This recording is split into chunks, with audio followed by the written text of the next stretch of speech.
Hi everybody, Dr. Matt here. We are into Unit 13, which we will do remotely this week. Real quick video just introducing you to the idea of a SMART goal, and I'm going to challenge you to write yourself a SMART goal today based on the contents of our class or something specifically that you'd like to do around digital technology in your school, okay? So let's get started.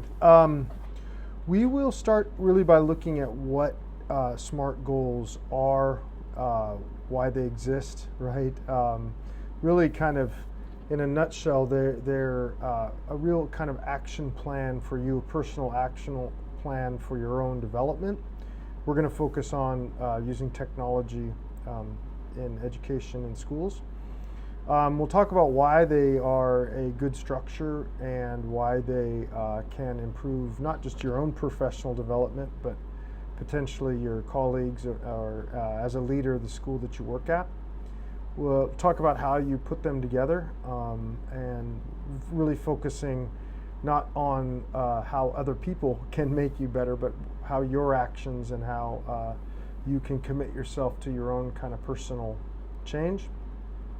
And then how you submit it, turn it in, share it for others to see. Okay. So SMART, you'll see it in all caps because it's an abbreviation, right? It's an acronym for 5 terms that you keep in mind when you build the goal. Okay. The S stands for specific, the M for measurable, the A for achievable. The R stands for realistic, and the T stands for time-bound, okay? And since this is the digital tech class, I'm going to add an extra T on the end for technology, but I'll show you what that looks like here in a moment. So, kind of what is it, right? Specific is the first S. Really, the how you would think of that particular term is to be specific, you want to think about exactly what you want to achieve. Goals that are too broad are difficult to complete, and ones that are too narrow you will achieve too quickly. So something kind of a sweet spot that's both challenging and makes a positive difference. Okay. The M stands for measurable. And as you might guess, you need to know kind of what needs to be assessed. How are you going to decide if the goal's been achieved or not? You need to have a clear measurement for that. So when it's achieved, you can go, yes, objectively that goal has been achieved. Okay, so something that's measurable, something that's achievable. What this gets at is how realistic is your goal? Are you positive you can do it? Is it too difficult? Is it too easy? Okay, so it's do you have the resources that you'll need to achieve your goal? You want to set a goal that you're able to actually complete within the time frame that you set. Okay. Again, do you have the right skills? Do you have the right resources to complete your goal? Okay. Next, the R is relevant. This one's important because you want to make sure that your goal reaches the objectives that you have, that you're not just achieving a goal that doesn't get you to where you want to go, or your organization. Okay, so this is a check for alignment, just to make sure that the outcome of your goal is really what you're looking for with your objectives of writing the goal. Okay, it's good to think like how also will your goal make a difference. That's important to its relevance. And then the last T is pretty obvious. What are the deadlines for your goal? When are you going to start and complete that goal? Okay, so that's kind of what the acronym stands for. Why do we see so many schools, so many organizations using SMART goals? Well, there's a couple of reasons why, right? Most goals that we set for ourselves actually don't get done, and there's some reasons for that. They're either like too challenging. We might start them, but we realize we're not capable of completing them with the resources that we have. Sometimes a goal will take too long and we'll lose interest in it. Often there's things out of our own control that either stop us from doing the goal or move us to another goal. Sometimes our goals, we don't really know where to start. A SMART goal, if it's well designed, will help us kind of with that potential roadblock.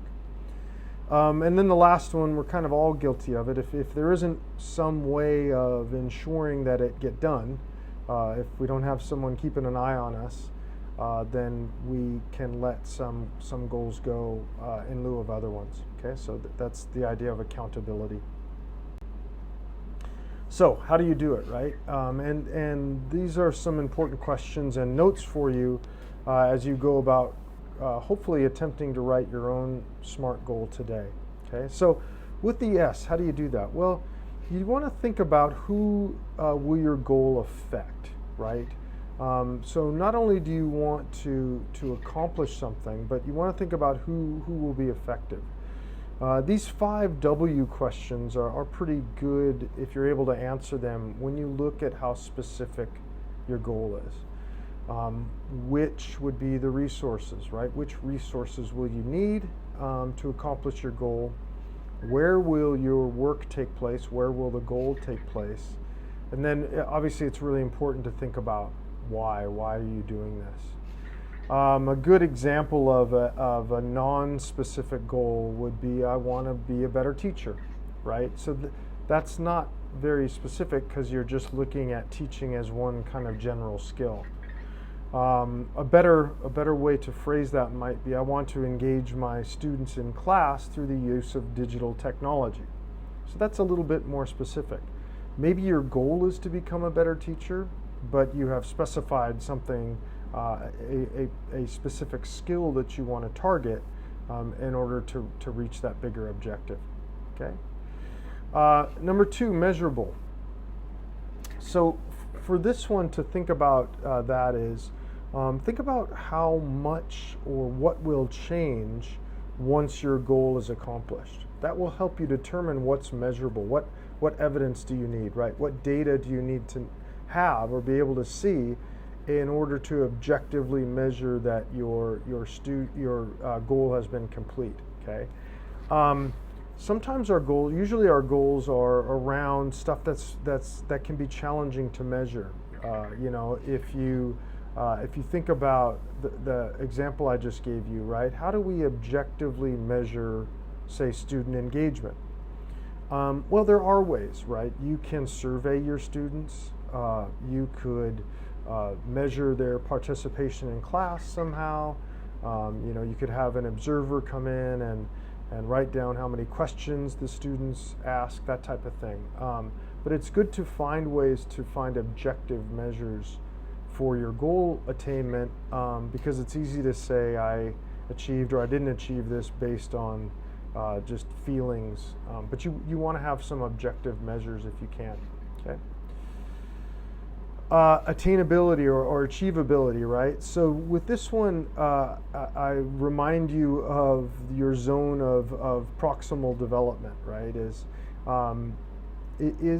your goal going to both push yourself, not challenge you too far, right? Not be too difficult, but push you out of your comfort zone a little bit.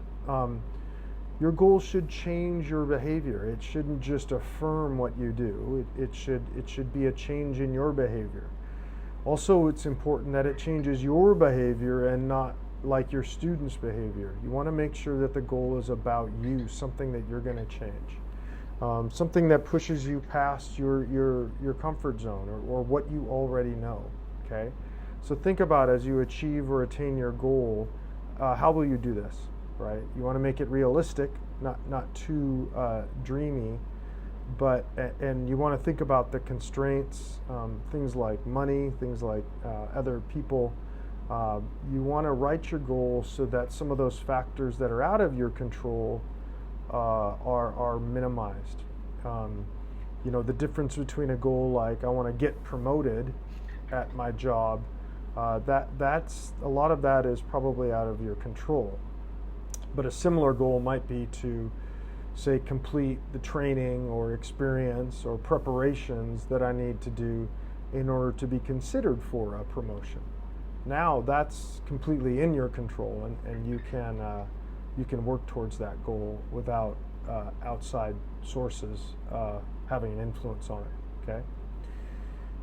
Relevance. Make sure that your goal is worth the effort that you're going to put into it, right? You want to make sure that what you get out of it is worth the time and effort that you put into it.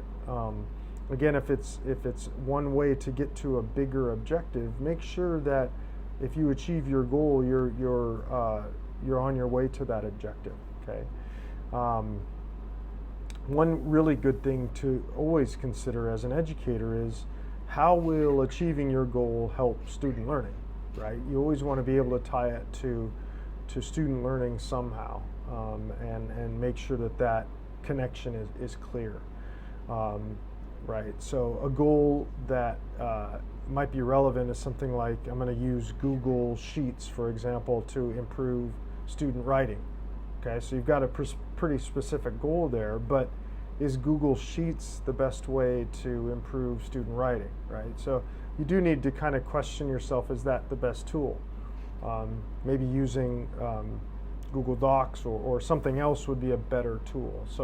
So be thoughtful about the tool and the process and the relevance of what you're doing and why you're doing it and how you're doing it, okay? Number 5 is pretty easy to understand. That's the time constraints with your goal. When will it start? When will it end? How will you know it ends?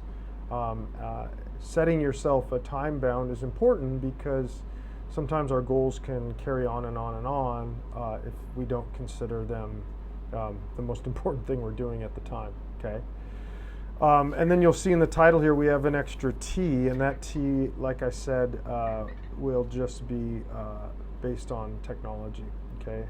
My little note there to you is try to relate it to the course content, and what I meant to type after the and is something that you're doing now, right? Something relevant to your job now, or maybe the job you want to have in your future. Okay. All right, great.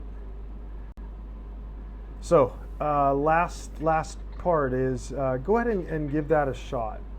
I've shared some examples, especially around educational technology, with you on Unit 13, today's lesson. So it's a website there that you can click on and have a look. But when you're done with your goal, I want you to share it on your own website, and I'll look for it there.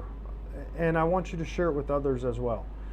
Again, this will help with the accountability, also with the support. You probably know some people that can help you achieve that goal, and keep an eye on your progress. Okay. So that's the last piece, is to make sure that it gets onto your website, say by class time next week. Okay, the 28th of February. Hopefully that goal is posted by then. Okay. So just as a reminder, SMART goals with an extra T. That's your work for this week. Again, post it by the 28th. Also, just as a reminder, I'll be looking for your storyboard this week on your website.